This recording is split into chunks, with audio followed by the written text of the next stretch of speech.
and thank you for tuning in to Starting Small. Today, I'm joined by Kevin McCarthy of Unreal. Kevin, thank you so much for joining me today. Yeah, thank you so much for having me. I appreciate it. Yeah, to kick things off, I'd like to start out with your upbringing. Where did you grow up, and what would you say your childhood was like? Yeah, I grew up just a little bit north of Boston, in a working class manufacturing type city Mm, that was frankly a bit left behind by a globalized economy.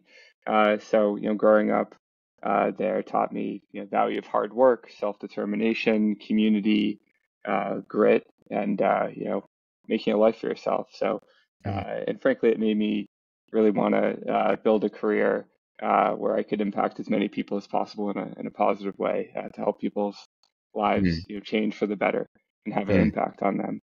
Love it. Also growing up, it's a city focused on sports, so I spent most of my childhood on a baseball field, on a golf course, playing basketball at a park. Summers were really spent, every day going to baseball practice from mid-May until end of August. Mm, Not the dream of most kids, but I loved it. I love the nature of being on a team, working hard, to improve with others, and competing and driving to excellence. mm, Great childhood, very active, always outside. love it. So growing up, what were some of your aspirations? I heard sports as a kid, but like maybe through high school, getting closer to college, what was the vision there? Yeah. Well, most of my childhood, I thought I was going to be a professional baseball player. Mm, But then there was, there was a day where I realized that wasn't going to happen. So I needed to hit the books and, focus on school. But, yeah, I was always, you know, I wanted to do something that mattered, to people, and really, as I continued to grow through high school, really focused on like what leadership is and leaders that I respected in the world, and wanted to grow into being a leader. mm, And that drove me to be better at what I did and to focus and to succeed in different ways. And I was fortunate to get some opportunities in life to help with that, and got lucky in many ways. But yeah, I just really wanted to have an impact, mm. and lead. Incredible. So I saw you ended up going to Harvard. What did you end up studying there, and what led you to go to Harvard too? Yeah, I was super lucky to get into Harvard. It was very different, from how I grew up to being at Harvard. So it took a Mm, little bit for me to get comfortable there, but such an incredible place. And originally, I thought I was going to do biomedical engineering, until I took my first college midterm exam and I got a 51%. mm. Uh, and I realized that maybe wasn't the path for me. You know, I, uh, I pivoted to, be more focused on government and economics, and really was always fascinated by, you know, the interaction between people and systems, right? Mm, Players on a team, and gets the team culture, gets the power dynamics, gets to the difference between power and authority, and government is a great kind of microcosm of that to study that.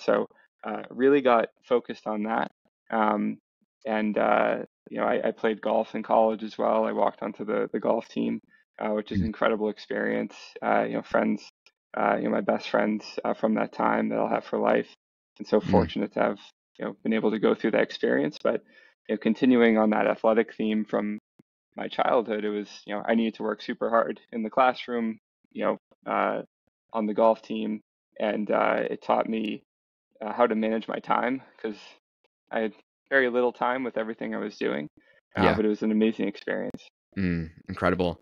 So post graduation, then, did you end up getting into kind of the economic background that you were studying, or politics at all? What Yeah, what, what did that look like? yeah.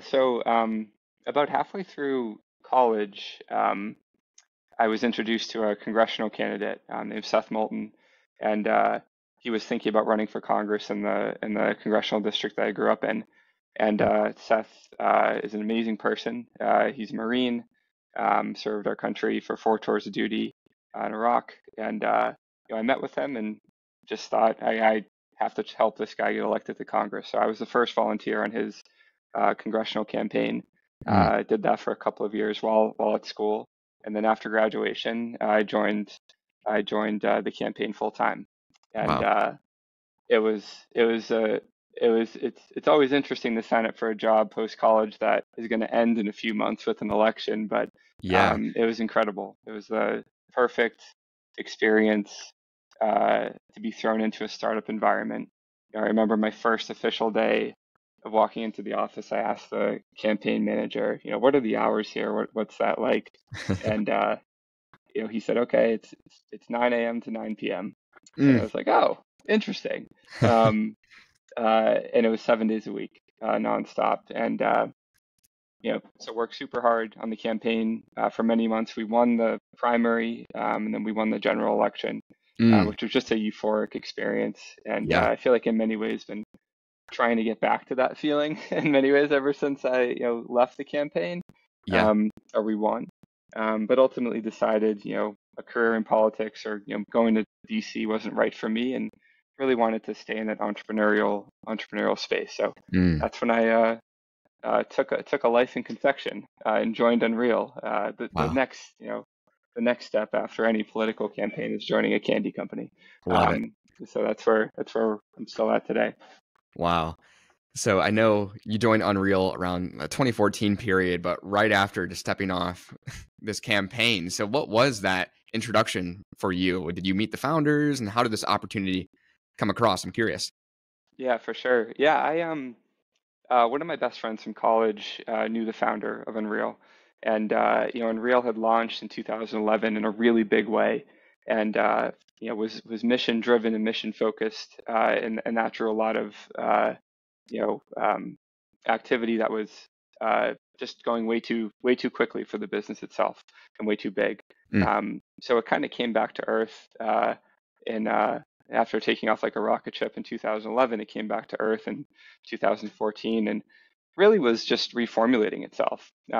So it sounded like an incredible opportunity to really learn about what went wrong or what could have been differently during that first launch, and then relaunching the company essentially. Mm. So I got the founder email from my friend, reached out, had a couple of interviews, and then was the fourth team member at the Mm. time in 2014. It was Mm. an incredible experience. Wow. So joining the team in 2014, what was that role, and kind of what were those duties for the relaunch for yourself joining the team? Yeah, yeah, great question. My title was the Customer and Operations Manager, which I still don't really know what that means. I did everything. I mean, I did a bit of everything, from accounting, which I had no idea what I was doing, to setting up a direct-to-consumer operation at a warehouse in Vermont, to Wow. attending manufacturing runs at co-manufacturers we were working with, to sitting into sales meetings, and also doing the hard work in the stores, just trying to sell our product up and down the streets in Boston. Um, so it was amazing. It was a lot of work. It still is a Mm. lot of work, but um, I think that was it was just such a purely entrepreneurial experience, and Yeah. I loved it. It was so cool, Mm. and was constantly trying to solve problems every single day that I had no formal training in how to actually do that. Mm. So it was a really great way to jump into the business world. Yeah, I'd love for you to paint the picture, like the state of Unreal at that time. So if we go to the site, you guys offer D2C, numerous different retailers. But at that time in 2014, what did that look like for Unreal? Where were consumers for the most part? Yeah, yeah. So we were very small. We were just relaunching, and when Unreal launched in 2011, it was in about 20,000 stores on day one. So it did a Oh, big wow. launch. When the company relaunched in 2014, we launched into 38 Whole Foods markets in New England, in the North Atlantic region, and all of our focus was on ensuring that we were successful in those stores, making sure that we were driving dollars per store per week in those doors. And Hmm. so it was very focused on that, and then getting some regional distribution around New England, and farmers markets and other natural stores. Um, but it was very, very focused on making sure that we were serving the consumers in the stores that we were distributed in. And then that kind of turned into, okay, we're going to be in Whole Foods Northeast region in the New York, New Jersey area, Connecticut area. Mhm. And we had to do the same thing there. So going Yep. to New York, doing demos, trying to win placements in those stores, and that kind of turned into gaining distribution at Sprouts, gaining distribution at some Kroger's, Mm, eventually a lot of New England grocers, and we mhm, were kind of the flywheel was starting to turn a bit with distribution. mm, But we were a small team acting very scrappy with the little limited resources we had. But it was all of our effort, all of our focus, all of our energy was going into the company, which there mhm. was something very pure and fun and all encompassing about that time. Yeah. So as far as kind of like the learnings from that retail rollout, then as expansion grew, how did product development grow with that R&D? I'm not sure what when you joined, what product line was available, but what did that look like when growing different lines then? Yeah. Yeah, so when I first joined, we had our nut butter cups and our gems, Yep. um, and we were very focused on distributing those products and getting those rolled out. Um, a couple of years after that, we made some modifications to our product lines because we had essentially grown our pack types and the forms, the pack sizes. We went all the way up to 90 SKUs, Mm, which was a difficult operation to manage.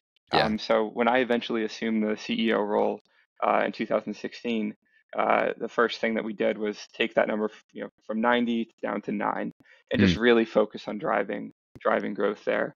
Um, but our focus on those products, remained up until 2019 when we mm, launched our dark chocolate coconut bar. And then we eventually launched our dark chocolate caramel peanut nougat bar in March of 2020, which mm. I think is the worst month in the century to launch a new item.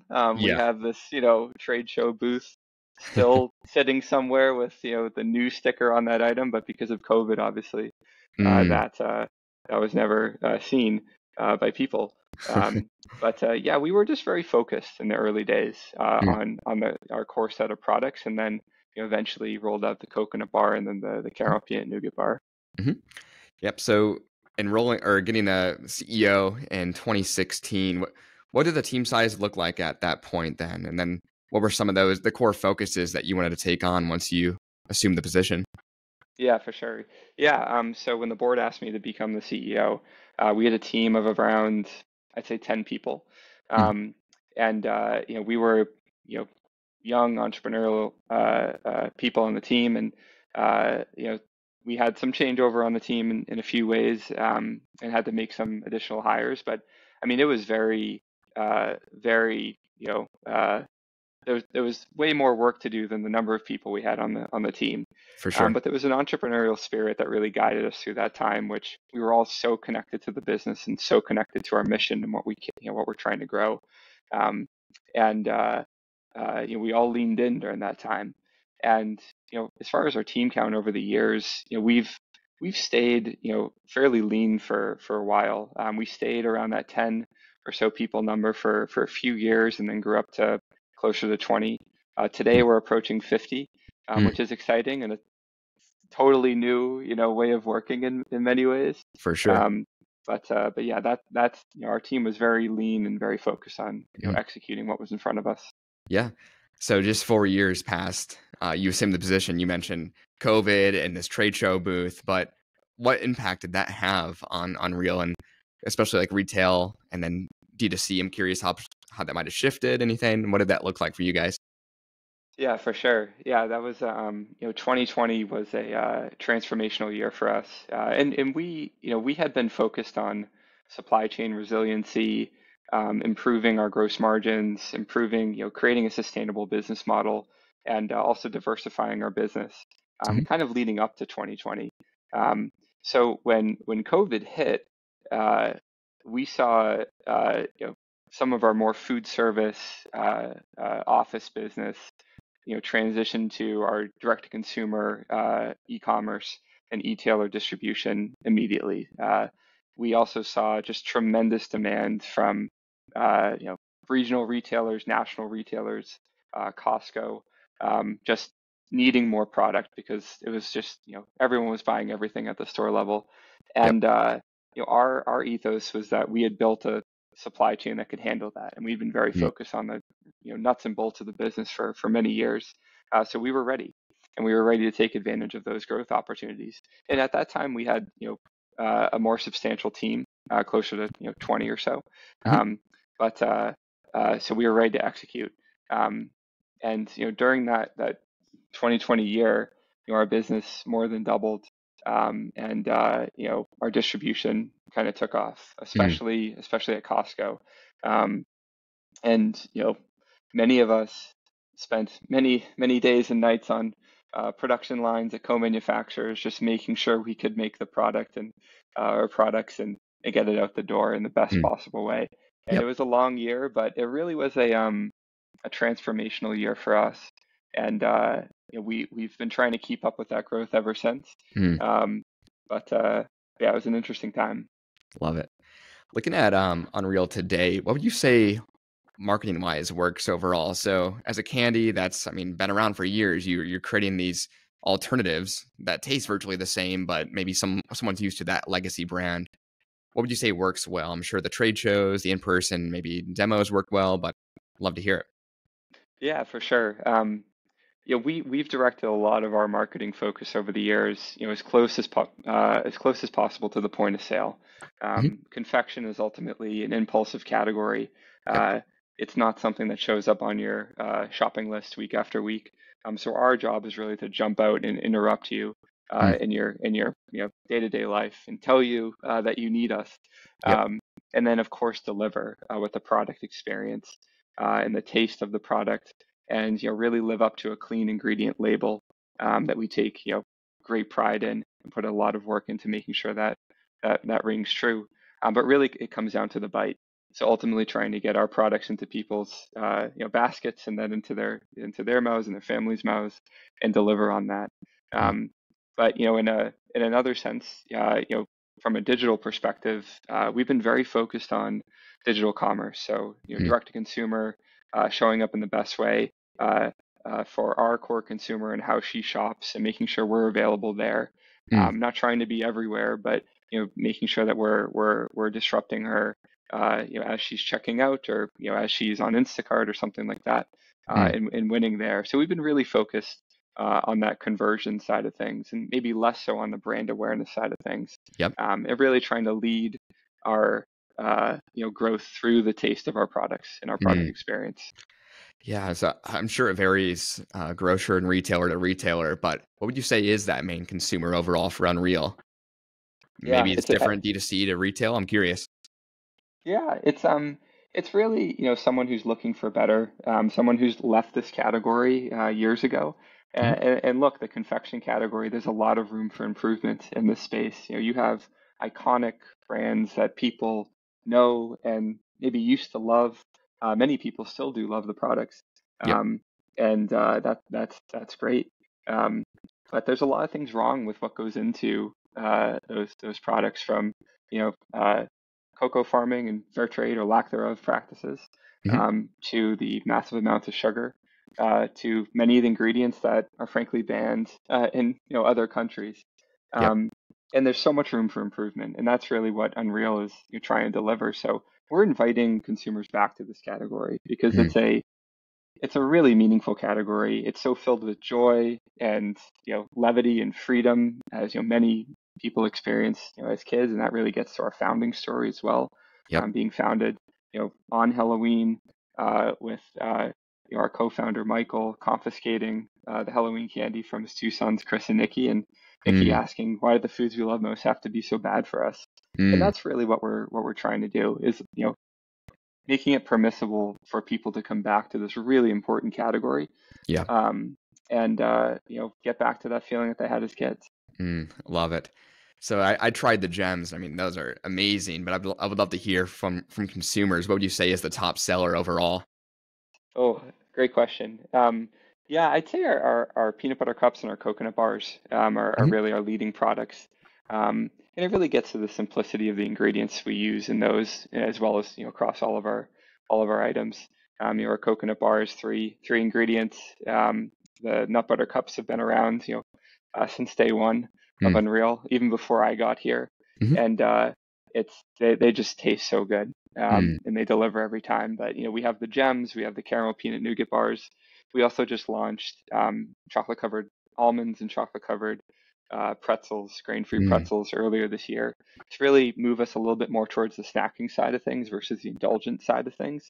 And it's Yep. just been incredible to see the response from Mm. those new items this year. Incredible. Well, I'd like to wrap up each episode with this. If you can share one piece of advice with an aspiring entrepreneur or a leader, maybe something you've learned or regret along the way, what would you say that would be? That's a great question. I would say, you in this role or in these, companies, you have to fully immerse yourself in what you're Mm. doing. Um, but at the same time, you can't make it about yourself. It's about the business. It's about the mission. It's about the consumer. Um, but you have to have an unwavering commitment to driving things forward, and also a commitment to change and growing yourself, and being ahead of that growth curve. Um, it's likely going to be messy. Mm. There's always a new problem to be solving, at a macro level and a micro level.